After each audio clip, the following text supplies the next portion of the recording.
Grimm's Household Tales, translated by Margaret Hunt, read by Paul Martin. This audiobook and its underlying text is in the public domain. Number 87. The Poor Man and the Rich Man. In olden times, when the Lord himself still used to walk about on this earth among men, it once happened that he was tired and overtaken by the darkness before he could reach an inn. Now there stood on the road before him two houses facing each other, the one large and beautiful, the other small and poor. The large one belonged to a rich man, and the small one to a poor man. Then the Lord thought, I shall be no burden to the rich man. I will stay the night with him. When the rich man heard someone knocking at his door, he opened the window and asked the stranger what he wanted.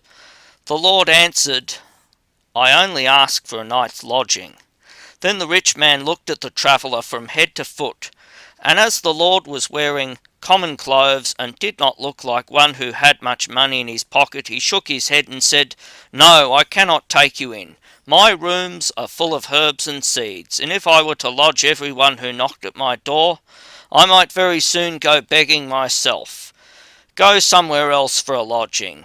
And with this he shut the window and left the Lord standing there.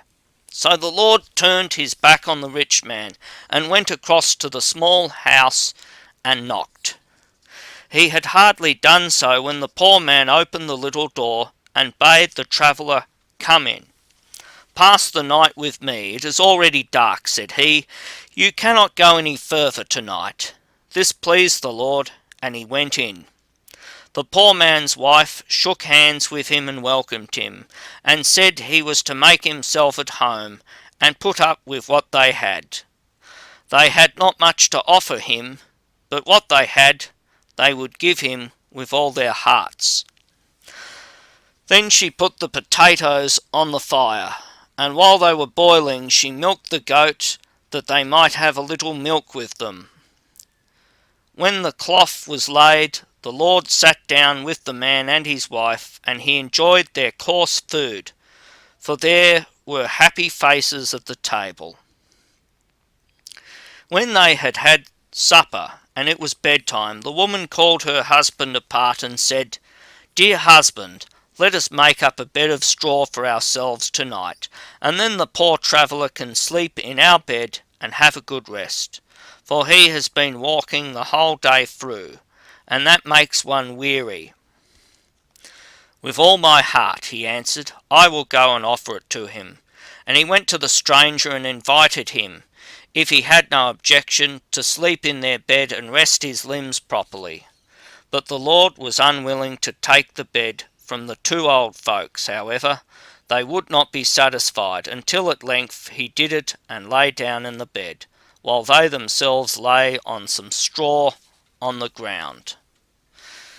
Next morning they got up before daybreak and made as good a breakfast as they could for the guest. When the sun shone in through the little window and the Lord had got up, he again ate with them, and then prepared to set out on his journey. But as he was standing at the door, he turned round and said, As you are so kind and good, you may wish 3 things for yourselves, and I will grant them. Then the man said, What else should I wish for but eternal happiness?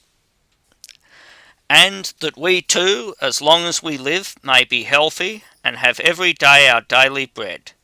For the 3rd wish I do not know what to have. And the Lord said to him, Will you wish for a new house instead of this old one? Oh yes, said the man, if I can have that too, I should like it very much. And the Lord fulfilled his wish, and changed their old house into a new one, again gave them his blessing, and went on. The sun was high when the rich man got up and leaned out of his window and saw on the opposite side of the way a new clean-looking house with red tiles and bright windows where the old hut used to be.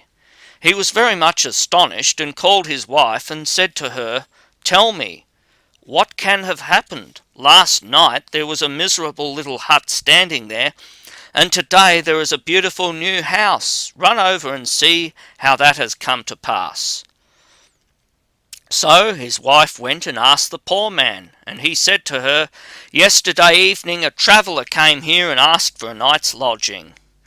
And this morning, when he took leave of us, he granted us 3 wishes: eternal happiness, health during this life, and our daily bread as well.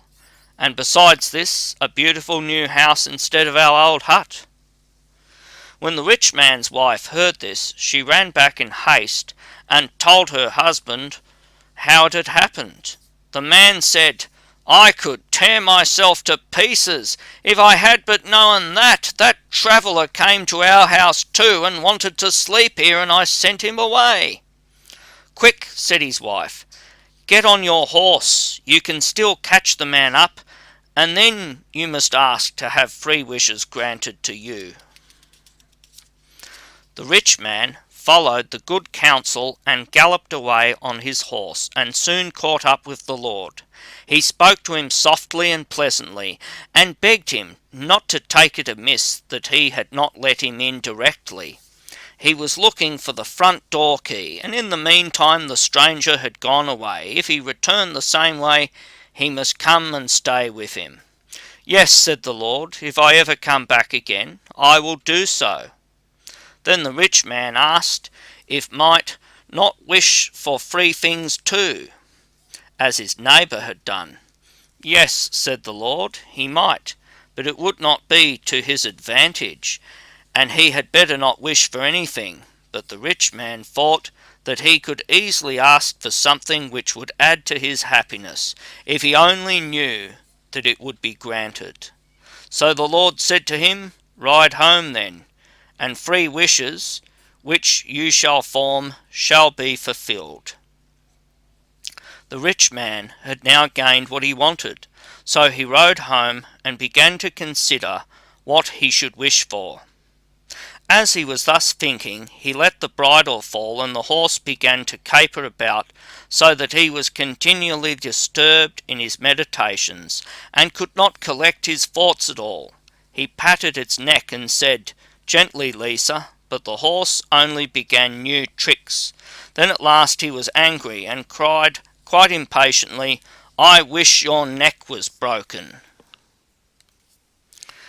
As soon as he had said the words, down the horse fell on the ground, and there it lay dead and never moved again, and thus was his first wish fulfilled.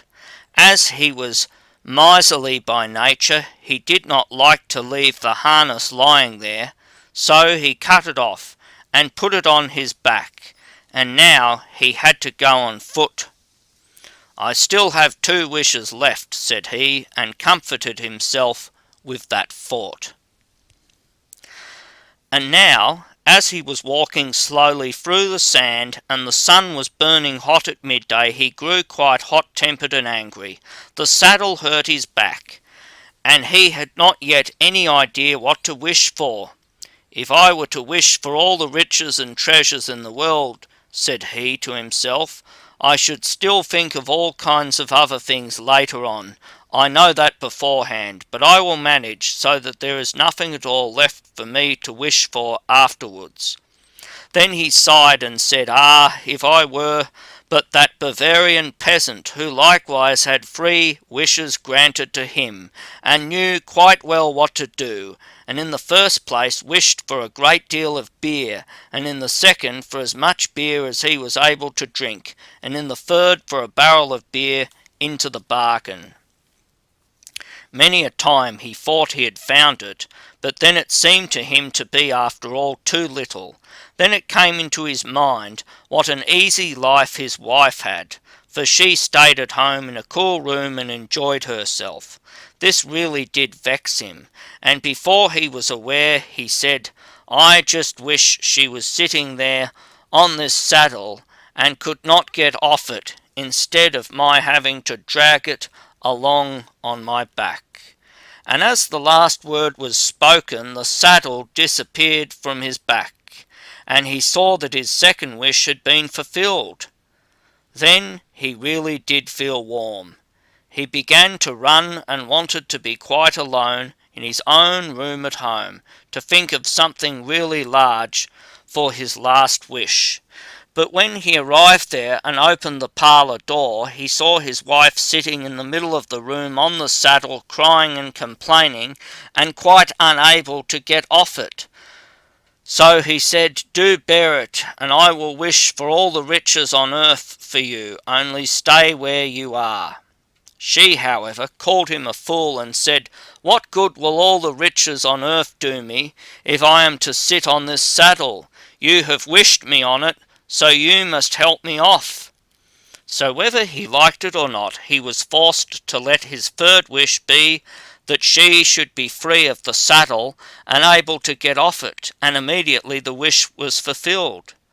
So he got nothing by it but vexation, trouble, abuse, and the loss of his horse.